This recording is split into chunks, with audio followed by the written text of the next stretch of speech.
देखिए साहब, बहुत बड़ी बड़ी फिलोसॉफी करने वाला मेरा लेवल नहीं है, पर मेरी सीधी सादी भाषा में मैं कहूँ तो ये जो आखिरी है मोक्ष, वो हमारे हाथ में है।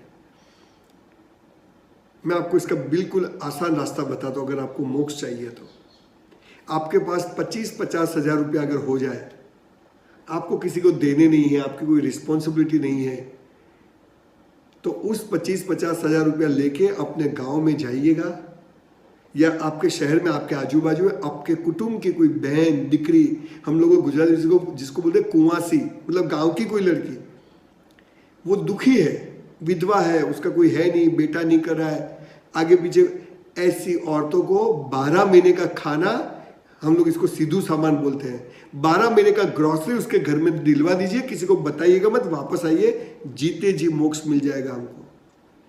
बहुत बड़ा मंदिर, बहुत बड़े मस्जिद है, चलो अब थोड़े इंसान बनाते हैं, चलो थोड़े इंसान बनाते हैं। साला मैं बिल्डर का काम करता हूँ, बंगलों में रहता हूँ, और मेरी बहन किराए के मकान में रहती हूँ। लानत है मेरे पैसों को। मैं गाड़ी में घूमूं, मेरी सिस्टर के पास स्कूटर ना हो, अरे लानत है मेरी गाड़ी को। ये भाव पैदा हो जाए ना, इसको मोक्ष कहते हैं, और ये हमारे हाथ में है। छोड़ के जाओ या दे के जाओ, लेके नहीं जाना है साहब, ये लिखा है। कोई लेके नहीं गया, एक सुई भी, चाहे वो मुकेश भाई अंबानी हो, चाहे जयललिता जी, कोई लेके नहीं जाएगा। न बिल गेट्स, न स्टीव जॉब्स, कोई वॉरेन बफेट, कोई लेके नहीं जाएगा। मैं ये नहीं कहता छोड़ दो, पर मेरे परिवार की कोई बहन दिकरी को वहां से दुखी नहीं होनी चाहिए। ये भाव पैदा हो जाए, भले मैं मर तो भी ये मोक्ष है, अपने आप में जिंदा मोक्ष है साहब। सरदार पटेल इसका सबसे बढ़िया दृष्टांत है। देश का गृह मंत्री गुजर जाए और जेब में खाली 250 रुपये, और वो 250 रुपये भी अपनी बेटी, वो मनी बहन को बोलते हैं कि ये गवर्नमेंट में डिपॉजिट करा दो क्योंकि सैलरी में से बचे, और तभी जाके हम गुजरात में इसका 3000 करोड़ का स्टैच्यू ऑफ यूनिटी बनाया। इसको कहते हैं मोक्ष। गांधी जी, जिसकी धोती में एक जेब नहीं था, पर जिया ऐसे कि आज भारत में ऐसा एक जेब नहीं है जिसमें गांधी ना हो, इसको कहते हैं मोक्ष। ये मोक्ष हमारे हाथ में है। आखिरी स्टेज हमारे हाथ में है। हमारी कोई इच्छाएं बाकी हो और हम मर जाए तो इसको मृत्यु कहते हैं, पर हमारी कोई इच्छा बाकी ना हो और हम मर जाए तो इसे मोक्ष कहते हैं। धीरे धीरे ये बात समझ लेनी पड़ेगी। बड़े भिखारी नहीं बनना है। ये देश बाल्यावस्था, युवावस्था, प्रौढ़ावस्था, वानप्रस्थाश्रम, ये सब बहुत सारी चीजें इस कल्चर ने दुनिया को बताई है। हम लोग इसको जीते नहीं है। बहुत मेहनत करना है, बहुत पैसा कमाना है, और फिर आफ्टर एज ऑफ 50 समाज को वापस करना है। That is called. मुझे कई लोग बोलते हैं मेरे 80% सेमिनार्स फ्री होते हैं। अब मैं थोड़े बहुत पैसा लेता हूँ, कुछ पेट्रोल पानी के निकल जाए इसके लिए, और वो भी वहीं से लेता हूँ जिनको मेरा प्रोफेशनल यूज करना हो। अगर कुछ सोसाइटी हो या स्कूल कॉलेज, मैं आज भी नहीं लेता हूँ। अगर गवर्नमेंट की हो या जहाँ पर पैसे का, पर जहाँ पर होते तो मैं लेता हूँ। भाई दो, मुझे भी, ब्राह्मण को भी चाहिए पैसे, और अब तो मुझे अच्छे अच्छे स्कूल्स बनाने। बहुत अच्छी तरह जीने की जरूरत है। सरदार पटेल, गांधी जी को आइडल मान के जीने की जरूरत है। महात्मा बुद्ध, महात्मा मतलब महावीर, छोड़ दिया सब। पैसे और सेक्स में ताकत होती तो छोड़े नहीं होते, रानियां थी उनके पास। ये होता है मोक्ष। हमारा घर नहीं, पर पूरा संसार, पूरी दुनिया हमारा घर है। ये भाव पैदा हो जाए, इसको कहते हैं मोक्ष।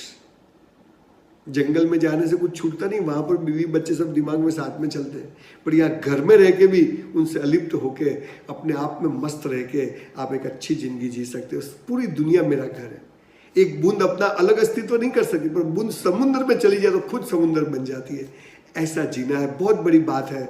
आज मैं इसमें ज़्यादा फिलोसॉफी में नहीं जाना चाहता हूँ, पर ये आखिरी और लास्ट स्टेज हमारे हाथ में है, जो हमें करना है। मुझे टॉप पे जाना है, पर मैं जहाँ हूँ वहाँ मैं टॉप पे हूँ, मैं बेस्ट हूँ। यही भाव हमें टॉप पे ले जाएगा। ऐसा इसमें भी है। मोक्ष पाने के लिए करोड़ों रुपए की जरूरत नहीं है, पर ये आखिरी मुकाम हमारे हाथ में है। पहला और आखिरी हमें करना है, दूसरा और तीसरा भगवान पे छोड़ना है। ये अगर हम में आ जाए तो मैं मानता हूं आपकी जिंदगी इतनी आसान हो जाएगी। हम लोग गरीबों की सेवा करने जाते हैं। मैंने एक जगह पर बोर्ड पढ़ा, गरीब की सेवा प्रभु की सेवा। इसका मतलब गरीबी चालू रखिए, गरीबी रहनी चाहिए।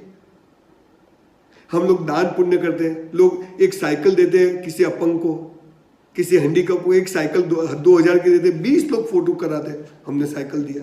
नर्क में जाओगे।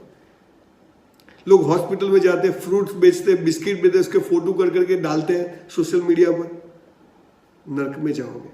मैं अपने इस हाथ से देता हूं, इस हाथ को पता भी न चले, ये भाव पैदा हो जाए, मोक्ष मिल जाएगा। गांव में जाइए, अपनी बहन बेटियों को कुछ दीजिए, किसी को बताइएगा मत, मोक्ष मिल जाएगा। ये इसके आसान रास्ते हैं। मुझे कई लोग बोलते हैं संजय भाई आप फ्री सेमिनार करते हैं, इतना भागम भागी क्यों करते हो? मैंने बोला तू अपनी बीवी के साथ घंटा नहीं बैठता, मैं गांव के लिए 2-2, 5-5 घंटा बोलूँगा, तेरी समझ में नहीं आएगा। क्योंकि मैं जीवन का अंतिम सत्य समझ गया हूँ कि यही चीज़ मेरे साथ चलने वाली है। मेरे पैसे, मेरी शोहरत, तो मेरे बच्चे मज़ा करेंगे। है मेरे पास घर है, गाड़ी है, सब कुछ जिसको शौक, अच्छे फोन, एप्पल के फ़ोन यूज़ करता हूँ, अच्छी घड़ी है, अच्छे जूते हैं, बहुत हो गया। हाँ, पर मैं ऐसे बिजनेस करूँ, मैं ऐसा कुछ काम करूँ लाइफ के एंड तक के, जिसमें और लोगों को रोजी दे सकूं, मैं और लोगों को पैसे कमाने के अपॉर्चुनिटीज दे सकूं, मैं और लोगों को मोटिवेट कर सकूं, तो मैं काम तो करूंगा। मैं ऐसे स्कूल्स बनाऊंगा जैसे सेल्फ मेड बच्चे पैदा हो जाए। मेरा कोई स्वार्थ नहीं है। ये भाव मैंने पैदा नहीं, अपना भाव हो गया है। पहले होता था कॉम्प्लेक्स बनाओ, फ्लैट्स बनाओ, स्कीम, अब होता नहीं चलो स्कूल बनाओ, अब इंसान खड़े करूँ जो ऑनेस्ट हो, हार्ड वर्क करते हो। तो ये चौथी अवस्था अपने हाथ में नहीं है, भगवान के हाथ में। पहला और आखिरी हमें करना है, दूसरा और तीसरा भगवान पे छोड़ देना है। मैं अभी आ रहा था अहमदाबाद से, तो मुझे हाईवे पर भगवान मिल गए। भगवान ने मुझे बताया कहाँ जा रहे हो बेटे? मैंने बोला पालनपुर जा रहा हूँ। बोले क्यों? बोला आप कहाँ खड़े हो? बोले मैं भी किसी की कोई लिफ्ट दे दे। अब आजकल तो भगवान की ऐसी हालत हो गई, हमको तो भगवान मिले तो हम प्रूफ मांगे, प्रूफ दे तू भगवान है कि नहीं, क्योंकि इतने डुप्लीकेट भगवान पृथ्वी पर घूम रहे हैं।